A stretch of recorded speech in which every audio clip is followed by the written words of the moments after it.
Math 8, Unit 4, Graphing and Slope, Lesson 8, Part 1. Writing a linear equation given the slope and intercept. In this sequence of videos for Lesson 8, we will be learning how to write the equation of a line given the y-intercept and one other point. We'll be able to write the equation of a line from a graph.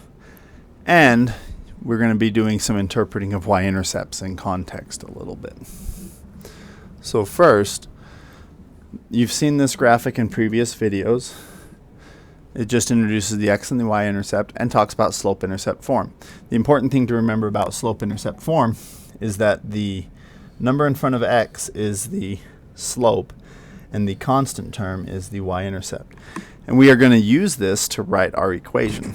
We first determine the slope and the intercept, and then we write the equation. So first, I can write a linear equation given various information. For slope-intercept form, y equals mx plus b, you need to find the slope and the y-intercept. Then you can write the equation.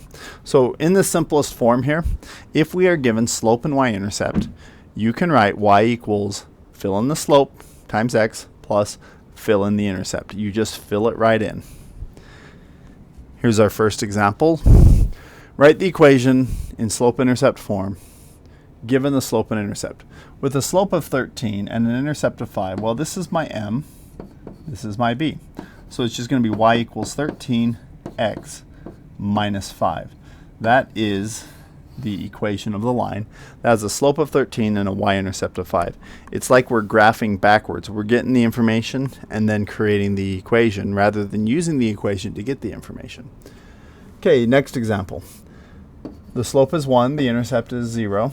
So this would be y equals negative 1x plus 0. We can clean this up a little bit. We don't need to write the 1. We can just do negative x. And we don't need to write the plus 0. So this is just y equals negative x. Write an equation for the line with the given slope and y-intercept. If I had a slope of 1/3 and a y-intercept of 4, it'd be y equals 1/3 x plus 4. If I have a slope of negative 5 and a y-intercept of 1, it's y equals negative 5x. Remember, the slope goes with the x, and then the constant term is my intercept. Okay, a couple more examples here. If my slope was 132 and my y-intercept's negative 97, it's just y equals 132x, because the slope is the coefficient of the x term. The y-intercept is the constant term. So it would be y equals 132x minus 97. If my slope is 7/11 and the y-intercept is 3.5, y is going to equal 7/11 x minus 3.5.